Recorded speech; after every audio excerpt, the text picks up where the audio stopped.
Bismillaah. Assalaamu calaykum. Walaalahayow, labada waalid markay kala tagaan, cidda markiiba dhibka dareenta ma ahan labadan waalid ee kala tegay. Dadka dhibka dareema waa awlaadda Ilaahay ka dhex abuuray labadan waalid. Ilmahaas dhinac dhan, jeex dhan baa maqan, oo macnaheedu yahay jeexii uu ka taagnaa waalidka ka maqan. Ilaa noloshiisa intuu nool yahayna jeexaas wuu maqan yahay, wuu ka daciifsan yahay, wuu ka tabar daran yahay, waa looga faa'iidaysan karaa, wuu ka murugo badan yahay. Waa dhinaca keliya ee ilmahaasi uu ka jilicsan yahay. Waxaan leeyahay waalidiinta Soomaaliyeedow, dhib walba oo aad isku haysaan ugu dulqaata ubadkan Ilaahay idinka abuuray. Maslaxadiina iyo wanaagiinana ku dadaala sidaad u wanaajin lahaydeen awlaadda yaryarka ee Ilaahay idinka abuurayna Ilaahay Rabbi Subxaanahu wa Tacaala uu dhexdiina ku xifdin lahaa. Haddii laakiin Ilaahay Rabbi Subxaanahu wa Tacaala uu qoro inaad kala tagtaan, waxaan leeyahay waalidiinta Soomaaliyeedow, ubadkiina Ilaahay uga cabsada, khaasatan aabbayaasha Soomaaliyeedow. Aabbayaasha Soomaaliyeedow, ilmihiina waa dayacdaan marka aad xaaskiina kala tagtaane.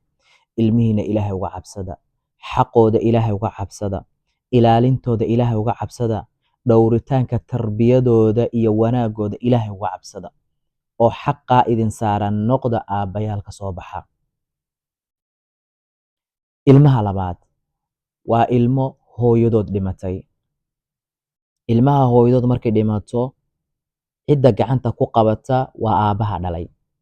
Aabbihii markaa wuxuu u geynayaa dhowr qof mid, walaashii ama ha ka weynaato ama ha ka yaraato oo reer loo meel degan oo la dhalatay, xaas uu markaa soo guursaday ama uu hore u qabay. Wuxuu kaloo u geynayaa habaryartii hooyadii la dhalatay buu u geynayaa. Dadkaa loo geeyey marka, ama walaashii la dhalatay ha noqoto, ama habaryartooda hooyadood la dhalatay ha noqoto, ama xaas uu markaa guursaday ama hore u qabay oo u geeyay ha noqotee, iyaguna ubadkaa waxay ka dhiganayaan xamaali ay ku xamaashaan iyo shaqaale ay ku shaqaystaan. Dumarka noocaa ku dhaqmayana waxaa leeyahay, dumarow, awlaadda yaryarka ah ee baahida idiin keentay, ee duruufta idiin keentay, ee dhibaatada idiin keentay, ee tabardarradu idiin keentay, ha uga faa'iidaysanina dhibka iyo duruufta uu idiin keenaye. Ilaahay uga cabsada oo sida aad kuwa aad dhasheen ula dhaqmaysaan ula dhaqma. Waxa aad kuwaad dhashaan siinaysaan siiya, waxa aad u dirasaan u dira, waxbarashada aad geenaysaan geeya, oo Ilaahay Rabbi Subxaanahu wa Tacaala awlaadda uga cabsada. Wallaahi haddii kale, waalidiin badan, hooyooyin badan iyo aabbayaal badan baa berri qiyaamaha war u yaala. War culus oo weliba ay ka murugoodaan oo aysan waxna ka bedeli karin baa u yaalee.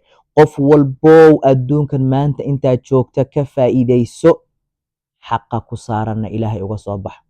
Ubadkaas, gabdhaha dumarka noocaas samaynayow, ubadkaa mas-uuliyadooda haddaadan qaadi karaynin, waxaad ku tiraahdaa ninkaaga ama walaalka ama dumaashiga, waxaa ku tiraahdaa, walaalow ma qaadi karo ubadkan, xaqooda ma qaadi karee, iga kaxeedhe, si aan maalinta qiyaame wax dhiba kaaga imaanin.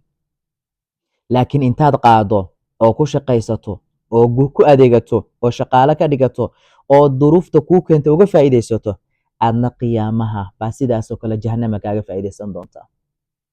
Dumarkow, Ilaahay uga cabsada ubadka yararka, Ilaahay uga cabsada, Ilaahay uga cabsado ha dhibina. Waa dad ducafaa, waa dad tabar daran, waa dad iyagoo dhan maskaxdooda iyo miyirkooda meel kale ku maqan yahay oo kala dhantaalo kala maqane. Inaad dhammaystirtaan mooyaane ha sii kala dhantaalina oo ha sii kala dhimina insha Allah.